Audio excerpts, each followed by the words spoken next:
Vous pouvez avoir de la confidentialité sur Internet. Vous pouvez avoir la liberté sur Internet. Mais ce qu'un VPN ne vous aide pas à faire, c'est qu'il ne vous aide pas avec les informations que vous voyez ciblées par les algorithmes des réseaux sociaux. Il ne vous aide pas avec les informations que vous voyez des médias traditionnels. Vous allez accéder à toutes les informations du monde. Cool. C'est bien. Mais cela ne signifie pas que vous pouvez trouver la vérité. Cela ne signifie pas que vous pouvez trouver des opinions différentes. Vous pouvez être coincé dans une chambre d'écho. Un VPN n'aide pas avec ça. Donc je pense que la monopolisation d'Internet, la façon dont Sir Tim Berners-Lee, le fondateur d'Internet, me l'a décrite, ses préoccupations concernant la monopolisation d'Internet par ces 5 entreprises, c'est un problème très réel.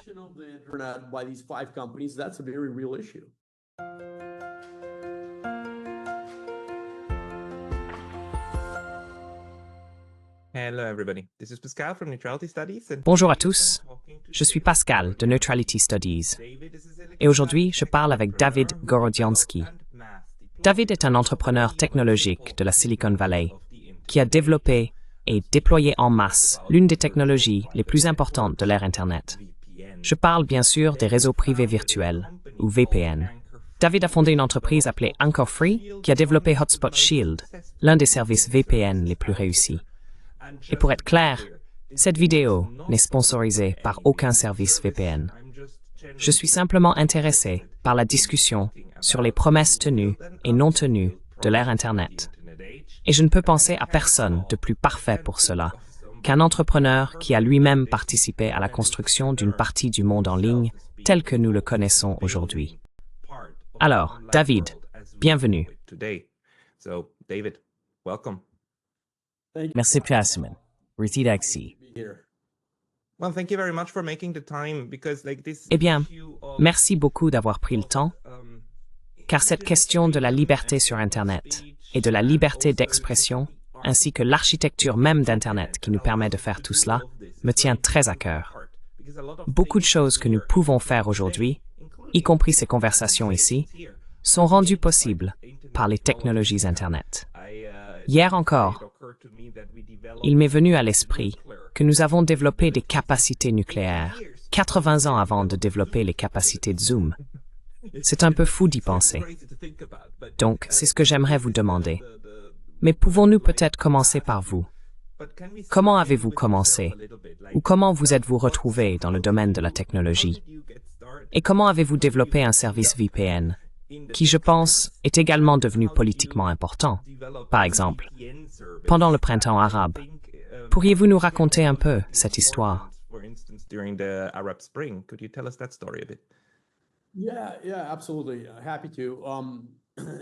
Oui, absolument. Heureux de le faire. Donc, vous savez, à l'université, j'ai été très inspiré par ma rencontre avec Muhammad Yunus, qui a remporté le prix Nobel de la paix pour avoir sorti 100 millions de personnes de la pauvreté en créant le microcrédit.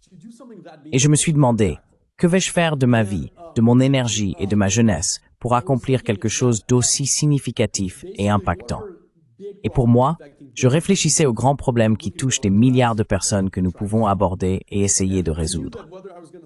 Je savais que je crée une entreprise, une organisation ou une ONG, ce serait à travers ce prisme de consacrer mon temps et mon énergie à résoudre des problèmes touchant des milliards de personnes. À l'époque, j'ai réalisé que la sécurité en ligne et la confidentialité étaient de gros problèmes et devenaient de plus en plus importants.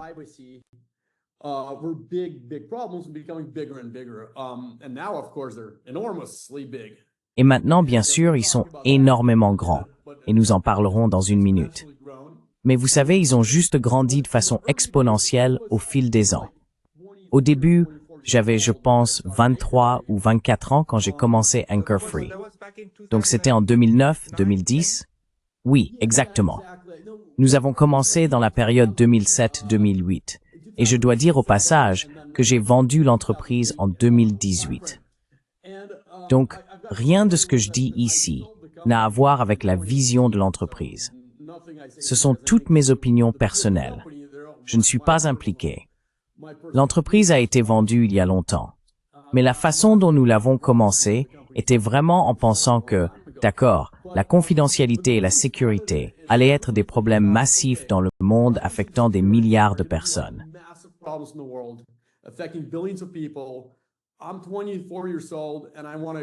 J'ai 24 ans et je veux passer la prochaine décennie de ma vie à essayer de résoudre ces problèmes importants.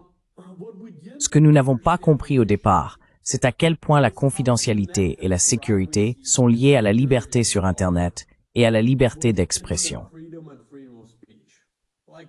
Nous n'avons pas fait ce lien initialement. Nous pensions que protéger vos données en ligne était important. Point final. Et ce que nous avons appris au fil du temps, c'est que nous avons commencé juste avant le printemps arabe. Nous avons vu essentiellement pendant le printemps arabe que nous avons quitté nos bureaux un soir et nous n'avions aucun utilisateur du Moyen-Orient. Pas un seul. Le lendemain matin, nous sommes entrés dans notre bureau et nous avions 1 million d'utilisateurs d'Égypte. 1 million en une nuit.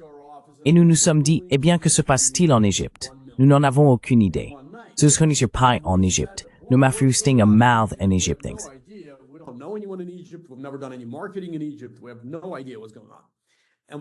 Nous n'avons aucune idée de ce qui se passe. Et ce que nous avons découvert, c'est que le gouvernement égyptien, pendant le printemps arabe, a commencé à censurer l'information, les sites d'actualité, les réseaux sociaux, Twitter, Facebook, etc. Et les gens en Égypte, par eux-mêmes, sans aucun effort de notre part, ont trouvé le produit Hotspot Shield Donker Free et ont décidé de l'utiliser pour contourner la censure et accéder à un Internet libre et ouvert. La même chose s'est produite en Libye, en Tunisie et vraiment dans tout le Moyen-Orient. Environ un tiers de la population du Moyen-Orient a commencé à utiliser notre produit pour la liberté sur Internet, pour contourner la censure. Et nous avons pensé, waouh, la confidentialité et la sécurité sont très profondément liées à la liberté sur Internet et à la liberté d'expression.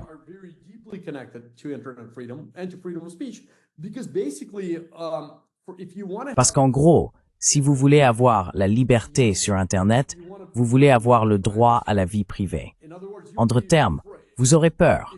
Si vous êtes dans un pays comme l'Arabie Saoudite ou l'Égypte pendant le printemps arabe ou autre, vous pouvez souvent être préoccupé par l'expression de vos opinions à moins d'avoir le droit à la vie privée. Et donc, la vie privée et la sécurité sont profondément liées. Et les gens ont utilisé notre produit à la fois pour protéger leur vie privée et pour obtenir la liberté d'accéder à toute information qu'ils voulaient en ligne. Donc pour moi, c'était comme, waouh, il y a 2 milliards de personnes vivant dans des lieux de censure. Il y a des milliards de personnes qui ont une liberté d'expression restreinte, y compris dans certains des marchés développés. Et il y a, vous savez, des milliards de personnes qui ont besoin de vie privée et de sécurité.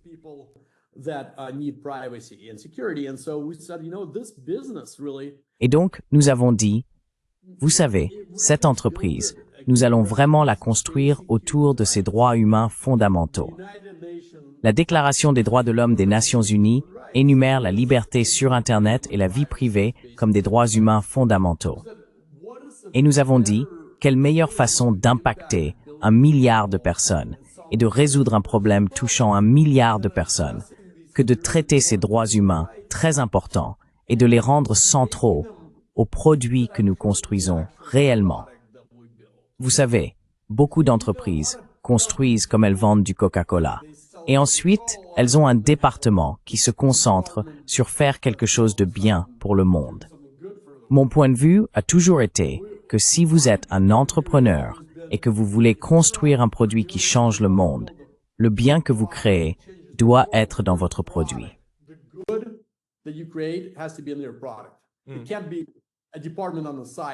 Il ne peut pas y avoir un département à part qui fait les bonnes choses pendant que votre produit fait quelque chose qui n'est peut-être pas bon. Vous devez avoir un produit qui fait le bien, inhérent à son ADN et à sa création. Et c'est ce que nous avons fait. Vous savez, une chose fascinante est qu'au cours de la dernière décennie, avant que nous ne vendions l'entreprise, chaque événement géopolitique, chaque grande révolution, soulèvement Et chaque grande violation de la vie privée et de la sécurité partout dans le monde a provoqué une augmentation massive de notre utilisation.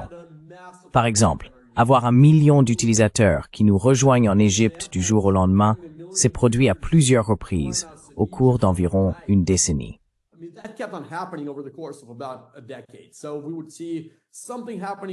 Nous voyons donc quelque chose se passer en Amérique latine, quelque chose se passer en Turquie, quelque chose se passer aux États-Unis, en Europe, et nous observions ces pics massifs d'utilisation. Et très souvent, des reporters, des journalistes venaient nous voir et disaient « Hey, vous savez, pouvez-vous nous dire où sera la prochaine, vous savez, où est la prochaine révolution? Où est la prochaine, vous savez ?» Parce que nous pouvions voir ces grands pics immédiatement. Chaque fois que quelque chose se produisait quelque part dans le monde, les gens voulaient protéger leurs données, leur sécurité, leur vie privée et obtenir la liberté sur Internet. Ils se précipitaient sur notre plateforme pour le faire. Je peux en parler longuement, mais peut-être que vous voulez poser quelques questions à ce sujet.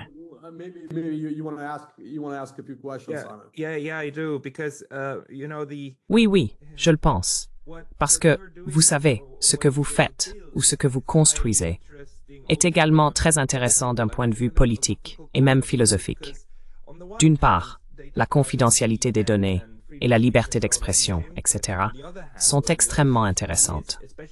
D'autre part, ce que nous voyons aussi, surtout quand nous parlons, disons, du printemps arabe ou de quelques-unes de ces révolutions de couleur que nous avons vues en Europe de l'Est, vous savez, nous voyons aussi une dissidence politique fabriquée qui, bien sûr, est enracinée dans de véritables griefs locaux.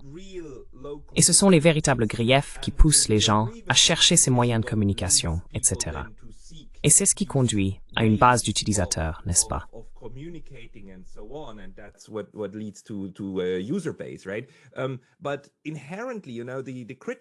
Mais intrinsèquement, vous savez, la critique qui pourrait être exprimée est « Oh, donc votre technologie a aidé à favoriser les révolutions de couleur. » D'un autre côté, ces technologies aident également à contourner la censure même chez soi, même en Europe en ce moment. Je veux dire, si vous vivez dans la plupart des pays de l'UNUMM, si vous voulez accéder à Russia Today, la page d'accueil, vous devez utiliser un service VPN parce que l'UNUMM bloque les IP de ces sites. Donc, en un sens, vous savez, la technologie est forcée dans cette position neutre, car cela dépend de la façon dont vous l'utilisez, n'est-ce pas, de ce pourquoi vous l'utilisez. Alors, quels sont, par exemple, les défis moraux auxquels vous faisiez face, ou qui vous sont venus à l'esprit lorsque vous avez développé ces protocoles VPN, et les moyens de contourner les politiques induites par le gouvernement?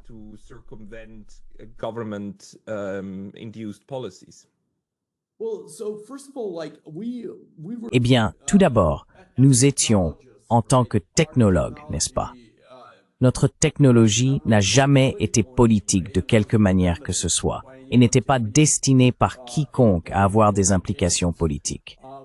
Mais c'était vraiment, vous savez, pour votre point de neutralité, la technologie est neutre. C'est comme si vous pouviez utiliser Google pour trouver des informations sur comment faire quelque chose de bien, faire un gâteau, je ne sais pas, ou comment faire quelque chose de mal, n'est-ce pas? Vous pouvez utiliser Google pour différentes raisons de la même manière. Vous savez, vous pourriez utiliser les réseaux sociaux de la même manière que vous pourriez utiliser des produits de cybersécurité. Donc vraiment, nous n'avons jamais vraiment eu l'intention que notre produit soit utilisé pour des révolutions. Nous avions l'intention qu'il soit utilisé pour la confidentialité et la liberté sur Internet.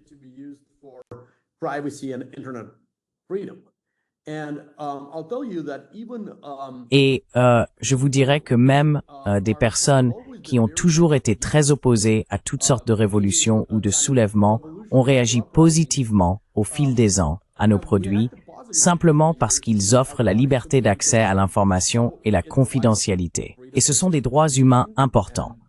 Cela ne fournit pas une plateforme pour l'action politique. Ce n'est pas son intention. Et c'est pas ce qu'il fait. En fait, je vais vous dire ceci. Nous avions 2 volets dans notre entreprise. L'un était une application pour les consommateurs, dont j'ai parlé. Les gens téléchargent l'application et l'utilisent pour être privés et sécurisés en ligne et pour accéder à toute information qu'ils souhaitent.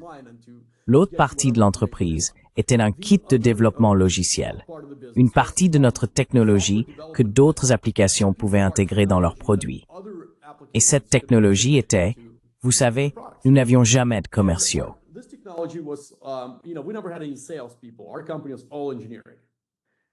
Notre entreprise était entièrement axée sur l'ingénierie, et donc nous n'avions pas de commerciaux.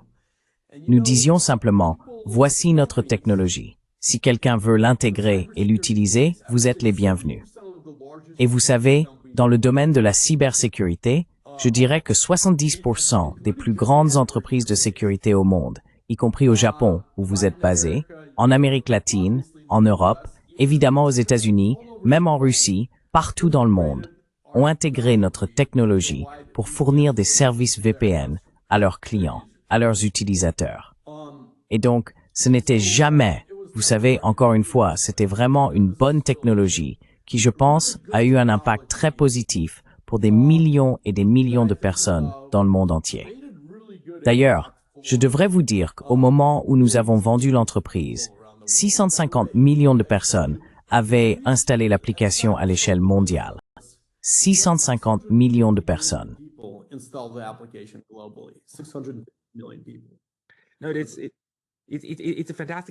Non, c'est un exploit fantastique.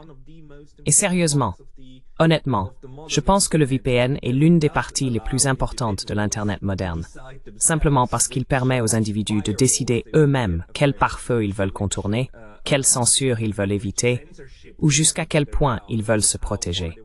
Je pense juste à mes amis en Chine. Ceux qui veulent accéder à des sites en Occident que leur gouvernement n'aime pas doivent utiliser un VPN. Mes amis dans l'UTML, même les chercheurs qui veulent simplement savoir ce que RT écrit, doivent utiliser un VPN pour y accéder.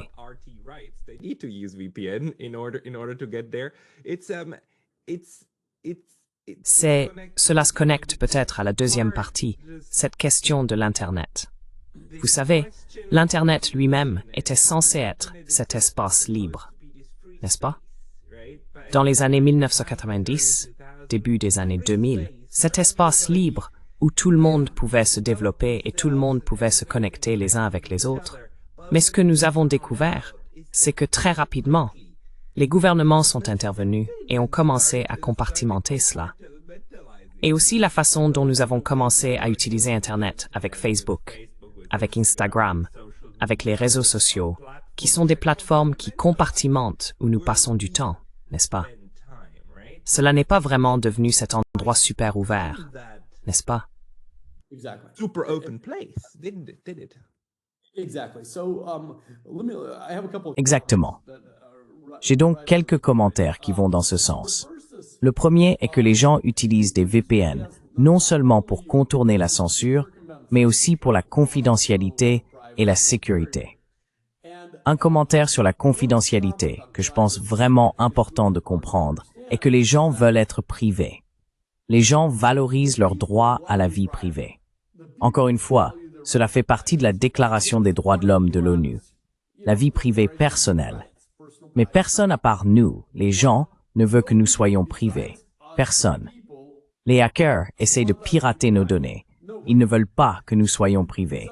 Et beaucoup de gens utilisent des VPN pour se protéger des hackers. Cela n'a rien à voir avec la censure.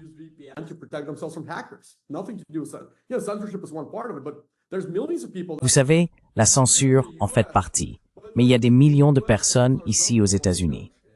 D'ailleurs, les États-Unis étaient notre pays numéro 1 chez Anchor Free. Notre pays numéro 1 est devenu, au fil du temps, les États-Unis. Au départ, c'était le Moyen-Orient.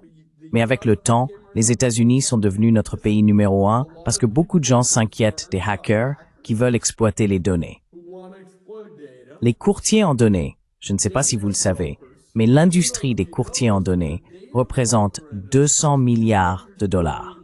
Ce sont des entreprises dont aucun de nous n'a jamais entendu parler, qui explorent les cookies, placent des cookies sur notre comportement de navigation et vendent essentiellement nos données. C'est une industrie de 200 milliards de dollars.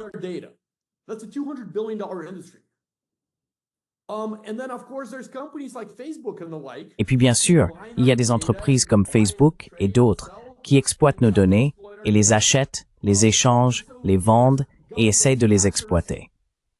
Et donc, il y a des gouvernements, des hackers, Facebook, des courtiers en données, il y a toute une liste de personnes ou d'entités qui veulent exploiter les données des utilisateurs.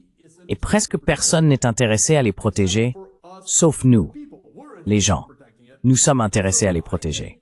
Et donc, je pense parfois qu'il devrait peut-être y avoir une sorte de nouvelle organisation qui soit par le peuple, pour le peuple, qui protège la cybersécurité et la vie privée. Parce qu'en réalité, personne à part le peuple n'a intérêt à protéger notre vie privée.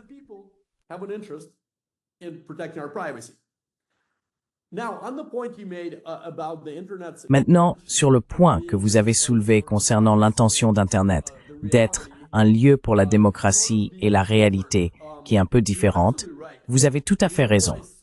Vous savez, quand j'ai vendu l'entreprise, le dernier dîner que j'ai eu avant de quitter la société était avec Tim Berners-Lee. Tim Berners-Lee est considéré comme le père d'Internet. Il a créé le protocole HTTP. Donc, nous avons dîné ensemble et il a dit exactement ce à quoi vous faisiez référence. C'est-à-dire, il a dit, écoutez, quand je créais Internet, je pensais vraiment que l'intention était de démocratiser l'information et de donner à tout le monde un accès égal à l'information mondiale et de la rendre très démocratique.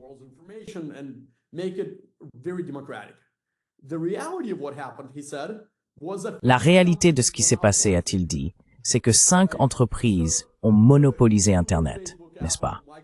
Donc Google, Facebook, Apple, Microsoft et Amazon, et peut-être quelques autres, ont créé ces monopoles autour d'Internet et en contrôlent une grande partie. Ce qui, en quelque sorte, vous savez, voici le gars qui a créé Internet, partageant ce genre de... Il était désillusionné d'une certaine manière, il était préoccupé. Il était profondément préoccupé.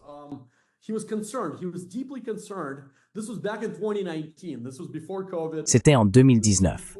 C'était avant le Covid, avant tout ce qui s'est passé au cours de la dernière décennie. Vous savez, en 2019, il était très préoccupé par l'avenir d'Internet. Voici le père d'Internet. Nous avons dîné ensemble et il était très préoccupé. Et donc, ce que nous voyons 6 ans plus tard, en avançant rapidement jusqu'en 2025, eh bien, l'industrie des courtiers en données a atteint 200 milliards de dollars, comme je l'ai mentionné, énorme. Nous voyons que les appareils connectés à Internet, les appareils IoT, ont considérablement augmenté, ce qui a créé une quantité exponentielle de données consommateurs qui sont exploitées, attaquées par des hackers, exploitées par des courtiers en données, vendues et revendues.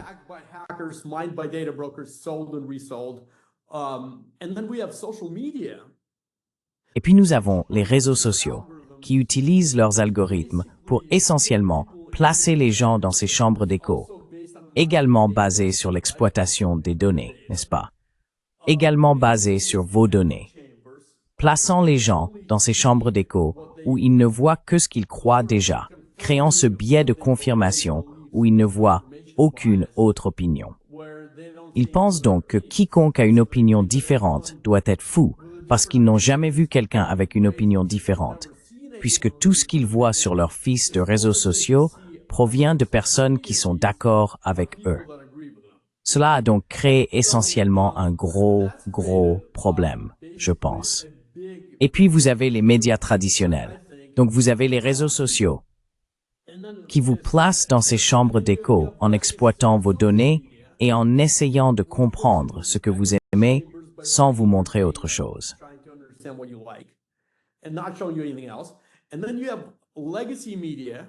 Et puis vous avez les médias traditionnels qui ont juste perdu toute crédibilité, je pense, au cours des dernières années. Je pense que depuis la guerre en Irak jusqu'à maintenant, ils ont perdu de la crédibilité chaque jour. Donc je pense que c'est pourquoi les gens ont dit « D'accord, je ne peux plus faire confiance aux médias traditionnels. » Parce que, vous savez, je vais aller sur les réseaux sociaux, mais ensuite, les réseaux sociaux sont aussi pleins de désinformation et de toutes sortes de problèmes. Donc vous ne pouvez pas vraiment faire confiance à cela, parce que ces algorithmes vous mettent dans cette chambre d'écho où vous ne voyez pas d'autres opinions. Alors, vous vous retrouvez à un point où les gens sont juste très fermés à entendre des opinions ou des informations avec lesquelles ils pourraient être en désaccord.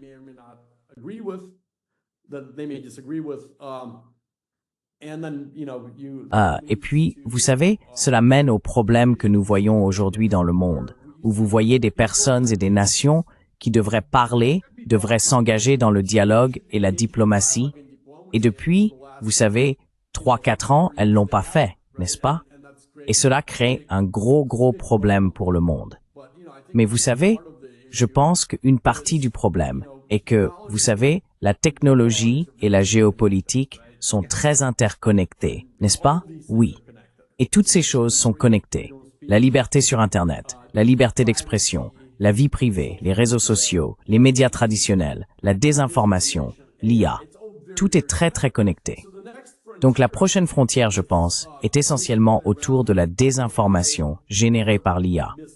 Les algorithmes d'IA créeront des informations, ce qu'ils veulent, et détecter ce qui est fait par l'homme et ce qui est fait par l'IA.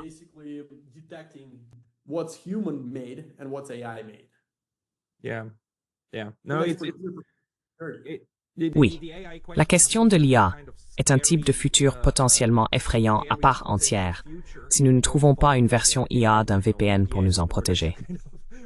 Mais la question, à mon avis, est, pensez-vous que la technologie conduit finalement la société et le comportement sociétal, ou est-ce le comportement sociétal inné qui conduit finalement la technologie? Donc, quand il s'agit de la compartimentation d'Internet et de se retrouver dans sa propre petite bulle, je veux dire, cela se produit aussi dans la vie quotidienne, n'est-ce pas? Il y a donc un aspect social que la technologie ne fait que servir.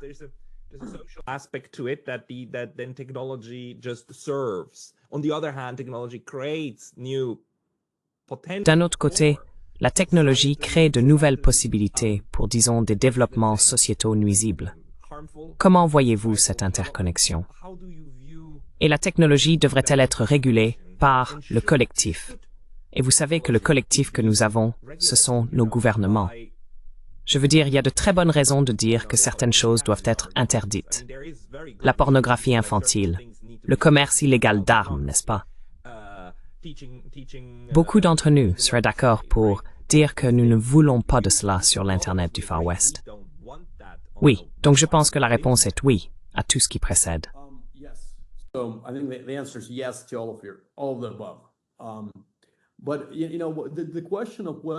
Mais vous savez, la question de savoir si la technologie entraîne le changement sociétal ou si la société entraîne la technologie, je pense un peu que la réponse est les deux. C'est comme un cercle. L'un entraîne l'autre et l'autre l'entraîne. En d'autres termes, la technologie est en quelque sorte neutre et elle est utilisée par les gens de la manière dont ils veulent l'utiliser, dans un sens. D'un autre côté, ces grandes entreprises technologiques gagnent de l'argent en monétisant essentiellement les données des utilisateurs ou en plaçant les gens dans des chambres d'écho où ils voient des publicités et des informations ciblant un groupe par rapport à un autre groupe, qui sont très différents. Donc une partie du problème réside également dans les incitations économiques de ces entreprises technologiques. D'accord. Gagnent-elles de l'argent?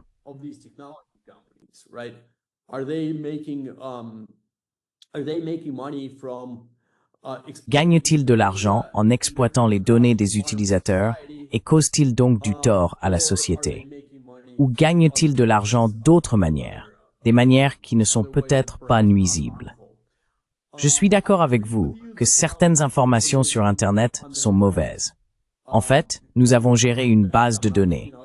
La plupart des entreprises de sécurité, vous le savez peut-être, gèrent une base de données assez standard de mauvais sites web sur leur serveur qu'elles bloquent. Ce n'est pas la même chose que de censurer l'accès aux actualités ou aux réseaux sociaux. C'est comme les logiciels malveillants et les choses qui sont clairement mauvaises.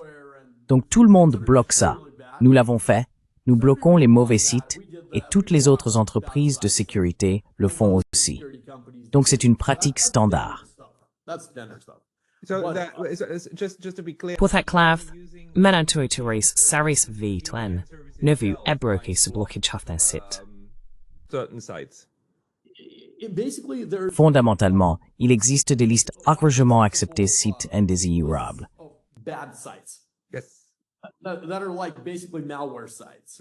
Qui sont essentiellement des sites malveillants, n'est-ce pas? Ou dangereux, je ne sais pas. Peu importe, n'est-ce pas? Donc oui, il y a des listes assez standards que tout le monde bloque. Je ne sais pas. Qui fait la liste? En général, elles proviennent d'associations de cybersécurité. Et vous avez des organisations comme l'Electronic Frontier Foundation, des ONG de protection de la vie privée et d'autres qui s'en occupent. Donc ce n'est pas comme s'il y avait un gouvernement malveillant. Non, non, mais c'est un point crucial. Je veux dire, j'étais pas au courant que les services VPN faisaient cela. Mais s'ils le font, alors la question est, qui établit la liste? Parce que celui qui fait la liste pourrait y glisser un site ou un autre.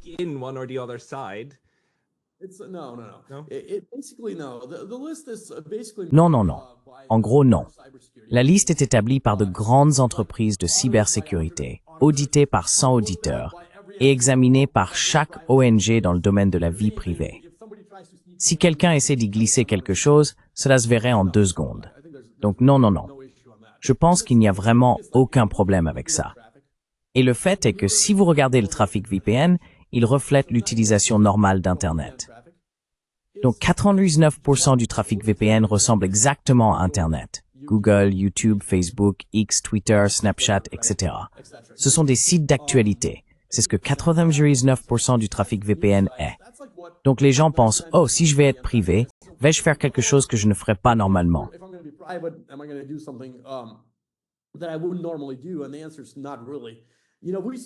Et la réponse est pas vraiment. Vous savez, nous avons interrogé nos utilisateurs et leur avons demandé, parce que nous ne savions pas où allaient nos utilisateurs, puisque le produit est totalement anonyme. Mais nous avons interrogé nos utilisateurs et leur avons demandé, par exemple, qu'est-ce qui est important pour vous? Pourquoi voulez-vous être privé?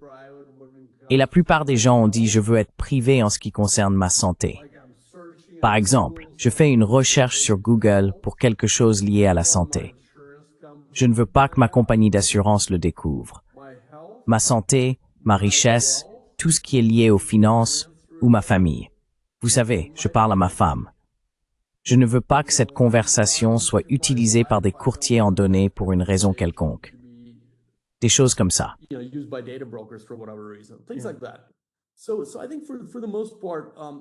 Donc, je pense que pour la plupart, vous savez, et c'est intéressant parce que, pour revenir à votre première question, comme comment nous avons commencé l'entreprise. Quand nous sommes allés pour la première fois rencontrer des investisseurs à Silicon Valley, nous avons dit que nous construisions ce produit pour la confidentialité et la liberté sur Internet. La réaction que nous avons reçue des investisseurs au début était, eh bien, vous savez, pourquoi voudrais-je être privé? Je n'ai rien à cacher, c'était une chose. Et l'autre chose était la liberté sur Internet. Eh bien, cela ressemble à quelque chose qui affecte les pays des marchés émergents. Et c'est le reste du monde. Et pourquoi devrions-nous nous soucier du reste du monde? C'était un peu le retour initial.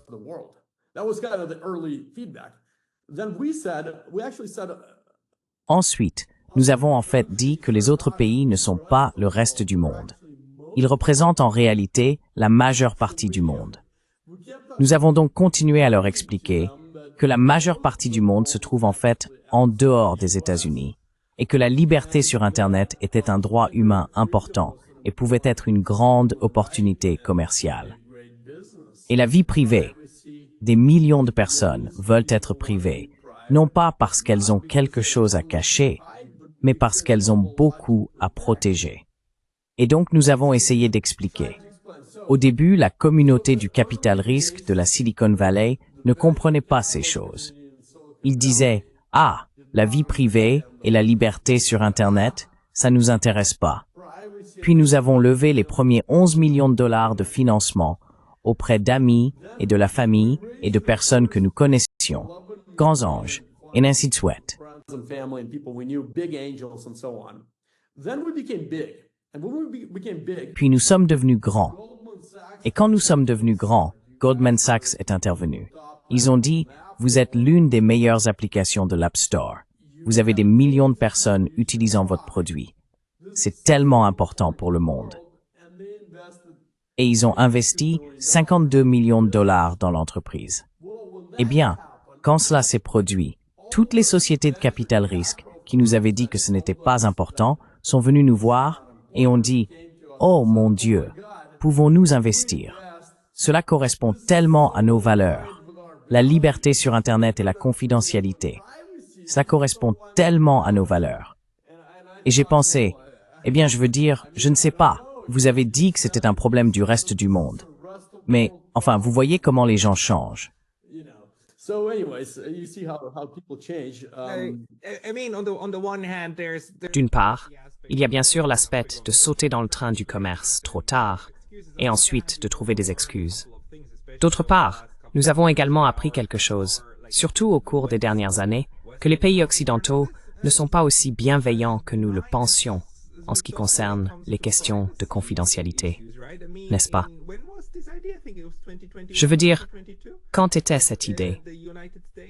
Je pense que c'était en 2021-2022, lorsque les États-Unis, sous Joe Biden, voulaient créer une agence pour se défendre contre la désinformation. Et il a finalement dû abandonner l'idée. Il voulait créer toute une agence et la confier à cette femme folle, j'ai aussi oublié son nom, pour essentiellement surveiller Internet à la recherche de désinformation et créer une base de données de sites qui ne devraient pas être consultés et qui devraient même être punis s'ils diffusent quelque chose de faux. Je veux dire, ces idées existent chez les gens en Occident. people right in the West. They are. I mean, we saw the speech that Ils le sont. Ils le sont. Je veux dire, nous avons vu le discours que J.D. Vance vient de prononcer à Munich sur le sujet de la censure européenne et de la liberté d'expression en Europe, ce qui je pense est important. Il est important de comprendre que ces choses se produisent également en Occident. Je veux dire, évidemment, nous avons eu les révélations de Snowden, une grande révélation. we had the Snowden revelations, which were a big deal. And the Twitter files as Et les fichiers Twitter aussi, montrant que le gouvernement essaie directement de retirer des informations de l'espace public qui sont protégées, même aux États-Unis, n'est-ce pas? even in the United States protected, right? Yeah, and so it's again, it's like governments Oui. are interested in our Donc, data. encore une fois, c'est comme si les gouvernements s'intéressaient à nos données.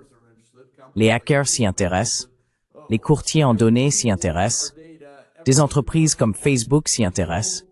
Tout le monde veut nos données. Tout le monde veut contrôler la liberté d'expression. Les seules personnes qui veulent promouvoir la vie privée, la liberté sur Internet et la liberté d'expression, c'est nous, le peuple. Le peuple. Parce que toutes ces entités n'ont aucun intérêt pour cela. Elles ont un intérêt pour le contraire. Et vous savez, j'ai vu cela évoluer. C'était très intéressant pour moi, parce que je pensais que la liberté d'expression et la liberté sur Internet étaient des défis dans les marchés émergents, vous savez, le Moyen-Orient, etc. Mais ensuite, nous avons des gens ici aux États-Unis qui plaident pour interdire TikTok. Et ce sont les mêmes personnes qui ont critiqué la Chine pour avoir censuré Facebook et Twitter.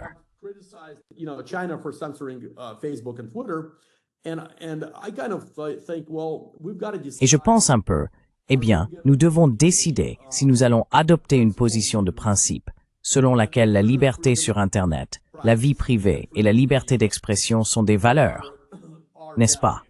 Si ce sont nos valeurs, nous devons nous y tenir. Nous ne pouvons pas être hypocrites et dire, eh bien, vous savez, c'est mauvais quand la Chine le fait, mais si nous le faisons, c'est acceptable. J'ai été honnêtement choqué de voir tant de personnes au Congrès vouloir interdire TikTok. Non pas parce que j'aime TikTok. Je n'utilise pas TikTok et je n'use pas Slack et je ne me soucie pas vraiment de TikTok d'une manière ou d'une autre. Donc c'est pas que j'ai une certaine affinité pour cela. Je ne me soucie pas de TikTok en particulier. Mais j'ai été très surpris que des personnes qui semblaient depuis des années défendre la liberté d'expression et la liberté sur Internet comme des valeurs fondamentales et toutes décidé de commencer à censurer Internet. Pour moi, c'était très surprenant. Et vous savez, vous voyez beaucoup d'hypocrisie comme ça, malheureusement.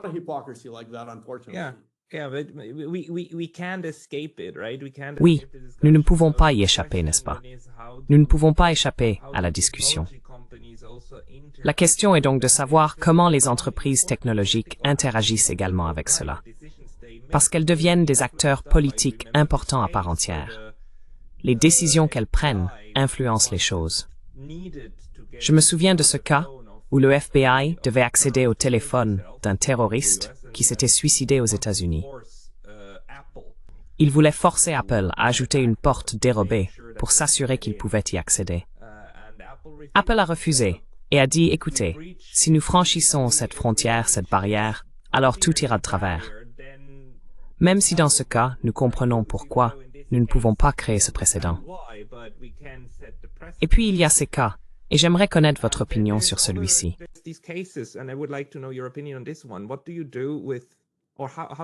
Que faites-vous? Ou comment pensez-vous au cas où nous avons une contradiction entre la loi et l'intérêt sociétal? Prenons le droit d'auteur. Le droit d'auteur est inscrit dans le monde entier, et nous avons une protection claire du droit d'auteur qui inclut les livres. Tout livre que j'écris et publie avec l'un de ses éditeurs sera protégé par le droit d'auteur jusqu'à 70 ans après ma mort. Même si je l'ai écrit et que je ne reçois pas d'argent pour cela, il est protégé par le droit d'auteur. Il appartiendra à l'éditeur jusqu'à 70 ans après ma mort. Maintenant, je pense que c'est horrible parce que ce livre coûte encore environ $100 ou $80 à acheter, parce que ces éditeurs vendent aux bibliothèques, pas aux particuliers, car ils veulent maximiser le profit.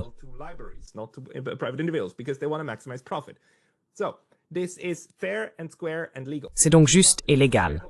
Mais l'intérêt sociétal pourrait être d'accéder gratuitement à ce qui se trouve dans ces livres. Et nous avons des sites comme celui-ci, le plus important étant Library Genesis, LibGen, libgen.ease. Depuis la semaine dernière, je ne peux plus y accéder, et je vois que mon navigateur ne le charge tout simplement pas.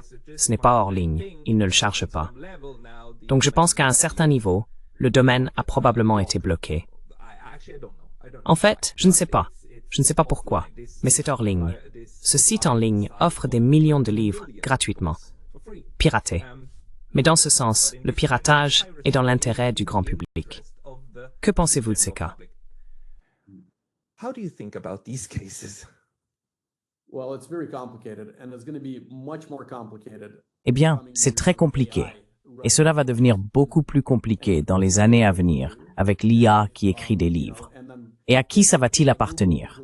Si Google construit un nouveau modèle d'IA, ou si OpenAI construit un nouveau modèle d'IA, et que ce modèle d'IA produit beaucoup de livres, cela appartient-il à l'entreprise qui possède le modèle d'IA?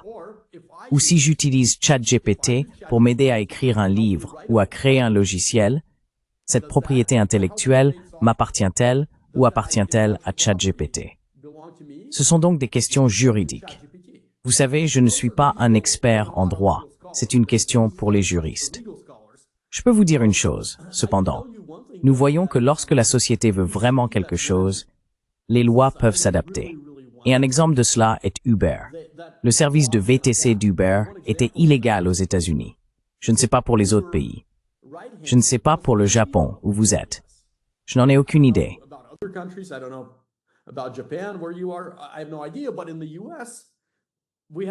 Mais aux États-Unis, nous avions des taxis. Et l'idée de la réservation de trajet n'était pas légale. Il fallait obtenir un médaillon spécial pour être chauffeur de taxi. Et cela coûtait beaucoup d'argent. Je pense que ça coûtait environ $100 000 ou quelque chose comme ça pour obtenir le médaillon.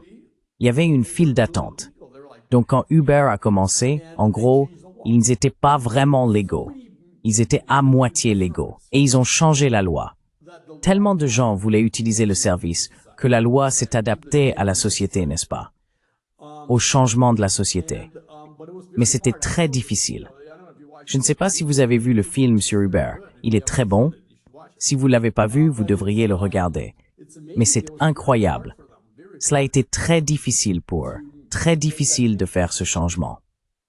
Et vous savez, c'est ce que j'aime dans l'entrepreneuriat. La plupart des gens acceptent le monde tel qu'il est.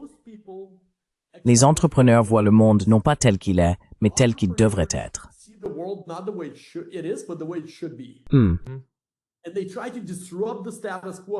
Et ils essayent de perturber le statu quo pour changer le monde selon leur vision. Et je pense qu'il y a quelque chose de beau là-dedans.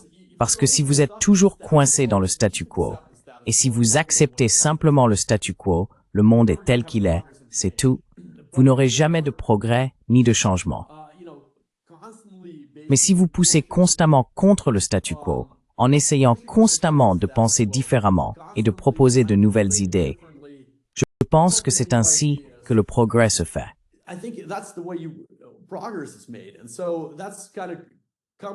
Et donc, cela revient au point, sur le fait que lorsque les gens sont coincés dans des chambres d'écho, ne faisant que reconfirmer leurs croyances, lorsque les gens ne parlent pas à ceux qui ont des opinions différentes, lorsque les nations ne peuvent pas envoyer leurs diplomates pour se parler, simplement pour avoir un dialogue, nous avons de vrais problèmes quand cela se produit, n'est-ce pas? Comme nous l'avons vu dans nos vies et dans notre monde au cours des dernières années. Donc je pense qu'il est tellement important que nous ayons la liberté d'accéder à l'information, la liberté d'exprimer nos opinions, la liberté et la capacité d'écouter les autres, la liberté de protéger nos données de quiconque nous voulons les protéger. Et avoir cette liberté conduit à un dialogue entre les gens et entre les nations.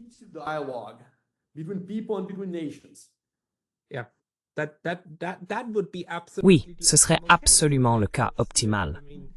Je veux dire, je ne pourrais pas gérer cette chaîne YouTube si nous n'avions pas des technologies qui nous permettent de nous connecter même par vidéo, et même d'ajouter plus de personnes, n'est-ce pas?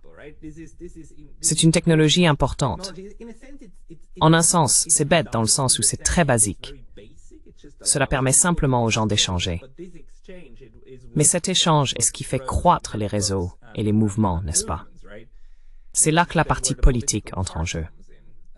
Pensez-vous que le paysage politique futur de la planète, en général, la façon dont les choses fonctionnent, parce que vous avez des connexions dans de nombreux endroits en dehors des États-Unis, n'est-ce pas?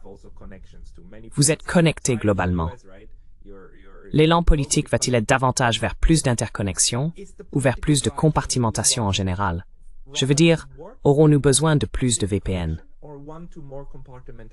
Aurons-nous besoin de plus de technologies qui nous permettront de nous connecter les uns aux autres?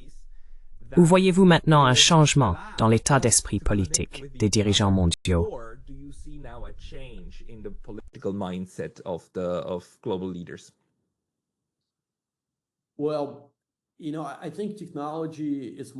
Eh bien, vous savez, je pense que la technologie est une chose et les dirigeants mondiaux en sont une autre. Parfois, ce sont deux mondes très différents. Parfois, mais ils sont interconnectés. Ils s'interconnectent sur certaines questions, à certains moments, mais je pense que la technologie continuera d'être interconnectée. Je pense que le monde continuera d'être interconnecté par la technologie. Je pense que les gens vont essentiellement avoir de plus en plus d'innovations technologiques qui connecteront les pays, les gens, les opinions et les idées. Donc je pense que ça va se produire. Je pense que si les dirigeants mondiaux, vous savez, rattrapent cela, et aussi, vous savez, s'engagent dans un dialogue mondial, etc., cela reste à voir. Et puis, vous savez, que se passe-t-il avec les médias traditionnels?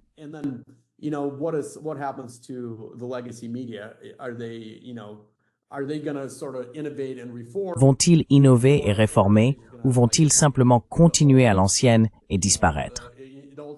C'est une autre question à laquelle je ne connais pas la réponse.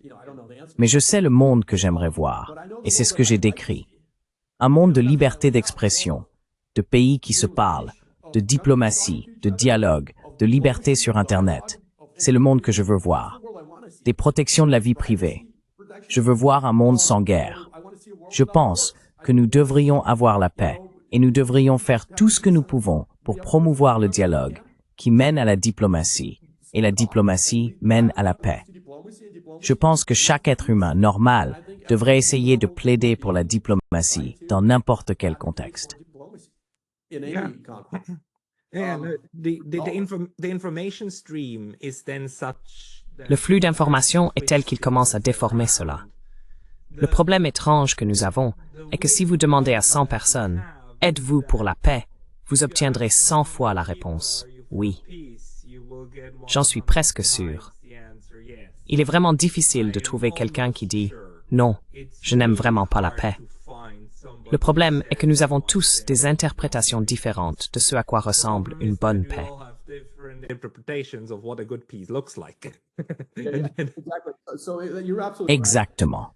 Donc, vous avez tout à fait raison. Maintenant, j'ai arrêté de demander aux gens « Êtes-vous pour la paix ?» Je demande d'abord « Êtes-vous pour le dialogue ?» et « Êtes-vous pour la diplomatie ?» Êtes-vous pour la paix? C'est comme si vous deviez cocher les cases, car s'ils aiment la paix, mais n'aiment pas le dialogue et la diplomatie, alors vous savez où ils se situent. Ils ne veulent pas vraiment la paix, n'est-ce pas? You know where they stand, then they don't really want peace, right? Yeah, they want their version of peace. Oui, ils veulent leur version de la paix, leur vision. Et même si cette vision doit être mise en œuvre avec des bombes, cela reste acceptable comme moyen de mise en œuvre de la paix, ce qui bien sûr est une chose stupide, mais beaucoup de gens ne le voient pas. Malheureusement, certaines personnes ne peuvent pas le voir. Some people can see that. Yeah, you know what I find? I try to. Vous savez ce que je trouve? J'essaie de dire aux gens qu'on ne peut pas comprendre la politique sans comprendre la géographie et l'économie. Et beaucoup de gens pensent qu'ils comprennent la politique, mais ils ne savent rien de la géographie et de l'économie. Et par conséquent, ils n'ont pas vraiment une opinion complète. Alors ils répètent simplement les clichés qu'ils voient à la télévision et dans les nouvelles, les médias traditionnels ou sur les réseaux sociaux. Et c'est regrettable, parce que je veux dire, c'est clair pour quiconque y réfléchit profondément que la paix vient du dialogue et de la diplomatie. On ne peut pas avoir la paix sans dialogue et diplomatie. Il suffit d'y penser pendant 5 minutes. Mais malheureusement, le bon sens n'est pas commun, comme on dit. Unfortunately, common sense is not common, as they say. Question, do you conceptualize Question. Concevez-vous également Internet comme un espace géographique? Parce que c'est clairement un espace économique, n'est-ce pas? Mais est-ce aussi un espace géographique? Parce que vous savez, l'une des frontières dont beaucoup d'États parlent est le cyberguerre, cyberattaque, cyberdéfense. Je veux dire, c'est conceptualisé de cette manière. Est-ce vrai pour vous aussi? Pensez-vous que c'est un espace géographique où la guerre peut avoir lieu? J'espère certainement que ce n'est pas géographique. I certainly hope that it won't be geographic. You know, I certainly hope that it'll be global. You know, J'espère certainement que ce soit global.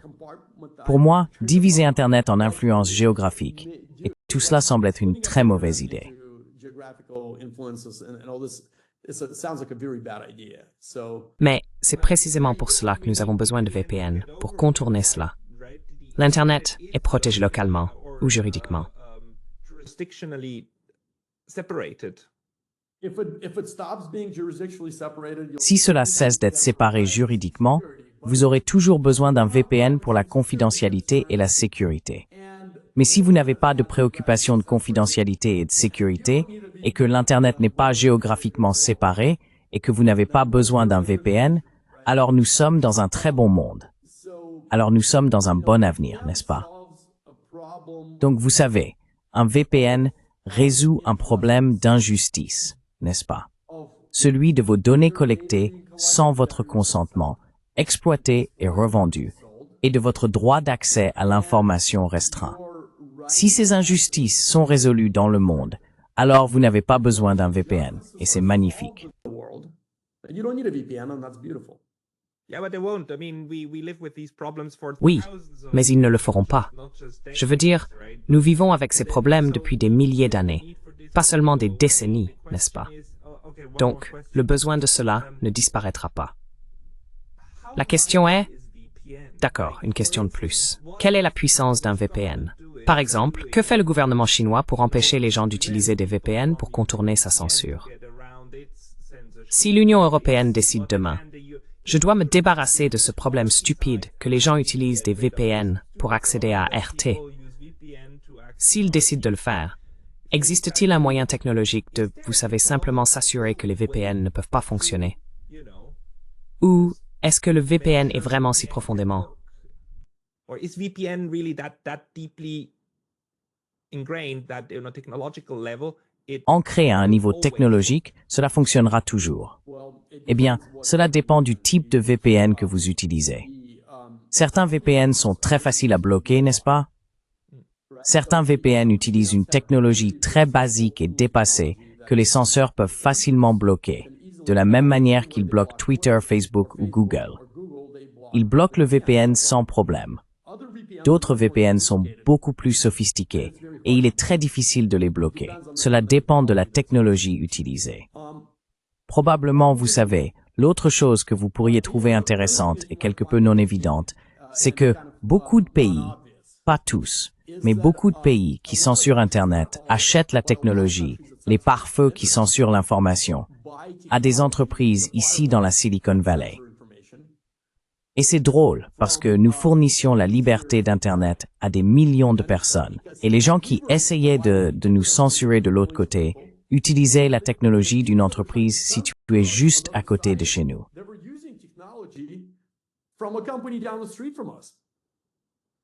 Le net change. Nous luttions contre les censeurs, mais en réalité, ils utilisaient une autre entreprise de la Silicon Valley auprès de laquelle ils achetaient ces pare-feux qui tentaient de censurer. Donc, quoi qu'il en soit, c'est amusant. Peu importe comment on le présente, une grande partie de la technologie vient de la Silicon Valley. Bien que la Chine, bien sûr, ait sa propre technologie et qu'elle soit très sophistiquée. Mais j'espère que l'Internet sera global et que la liberté d'expression et la liberté sur Internet seront plus omniprésentes.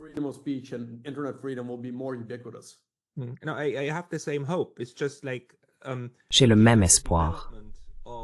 C'est comme observer le développement de la manière dont les gouvernements et les gens dans les sociétés développent des technologies. Je veux dire, la chose la plus ancienne au monde est que vous avez une nouvelle technologie qui prolifère l'information. Et ensuite, vous avez immédiatement des forces qui travaillent contre cela. Vous pouvez remonter à l'imprimerie de Gutenberg, n'est-ce pas? Vous pouvez remonter encore plus loin. Cela se produit immédiatement. Et nous ne le résolvons jamais. Nous ne le faisons jamais. Nous passons simplement à l'étape suivante. Et nous ne résolvons jamais le problème réel. Donc le problème restera avec nous. La question est de savoir comment nous, en tant que société civile, pouvons aborder ce problème et quel type de normes et de consensus nous élaborons et quelle technologie nous développons pour réellement obtenir notre droit équitable à l'information libre et à la liberté d'expression. Et c'est vrai. Donc encore une fois, il n'y a pas de solution miracle pour s'assurer que vous êtes complètement libre sur Internet. Je veux dire, même les VPN ont leurs écueils.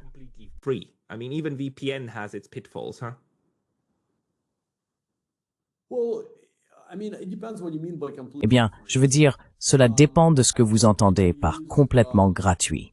Je pense que si vous utilisez un VPN pour protéger votre vie privée, si vous utilisez un bon VPN, d'ailleurs, tous les VPN ne sont pas les mêmes. Je ne sais même pas ce que font beaucoup de ces produits VPN. Certains proviennent de sociétés sans équipe de direction. Vous ne savez pas qui est derrière eux. Donc, vous devez choisir une bonne entreprise de VPN qui fournit un VPN crédible. Par exemple, nous, pendant notre période de développement de notre produit, nous avons eu des audits indépendants, nous avons publié un rapport de transparence chaque année. Donc ces choses sont importantes. Il est important de choisir le bon VPN, mais je pense que vous pouvez avoir de la confidentialité sur Internet.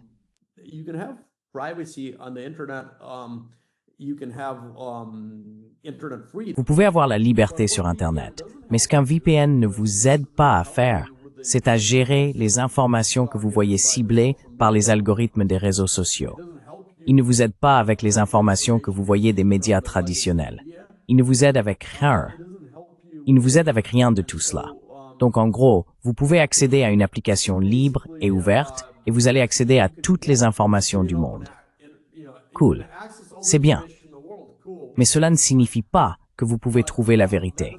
Cela ne signifie pas que vous pouvez trouver des opinions différentes. Vous pouvez être coincé dans une chambre d'écho. Un VPN n'aide pas avec ça. Donc je pense que la monopolisation d'Internet, de la manière dont Sir Tim Berners-Lee, le fondateur d'Internet, me l'a décrite, ses préoccupations concernant la monopolisation d'Internet par ces 5 entreprises, c'est un problème très réel.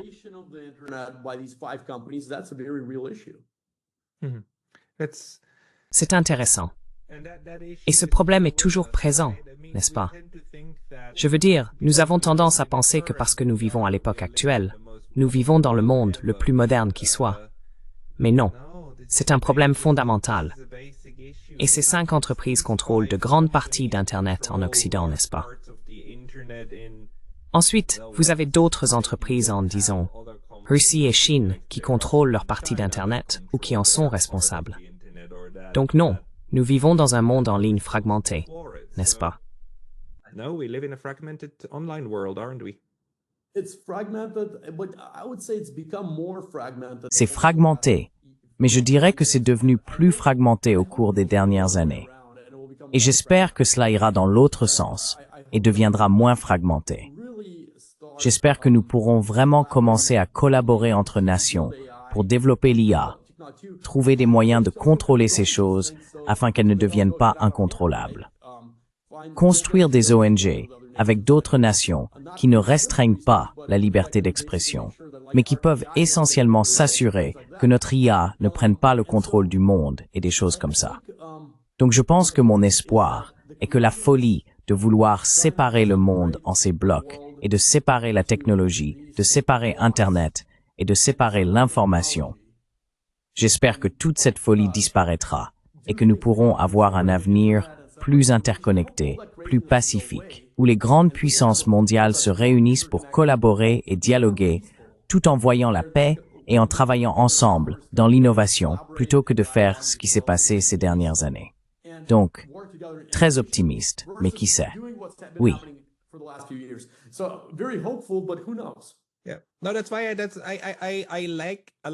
Non, c'est pourquoi je t'aime bien. J'aime ta vision, David. Tu as absolument raison avec la vision. La question est, comment y arriver? Parce que ce n'est pas seulement un problème de personnes. Les gens sont intrinsèquement bons, je crois. La plupart des gens. Ils se soucient. Mais une fois que nous nous réunissons et que nous créons des collectifs, nous commençons à nous comporter étrangement et nous commençons même à faire des guerres. Et nous devons prendre cela en main. Nous n'avons pas réussi au cours des derniers milliers d'années. La question est de savoir si Internet ou si la technologie aidera. Mais la vision est absolument correcte. Alors tous les entrepreneurs là-bas, s'il vous plaît, engagez-vous avec David pour comprendre comment nous pouvons y arriver. Veux-tu ajouter quelque chose? Nous devrons travailler dessus. Nous devrons travailler dessus. David, publies-tu quelque part où les gens peuvent lire ton analyse ou ce que tu fais? Où les gens devraient-ils aller?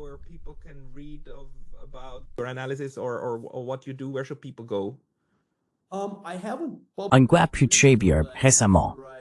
J'écrivais pour Forbes et le magazine Inc., mais pas fait depuis longtemps. Je devrais probablement le publier. Substack est un bon endroit.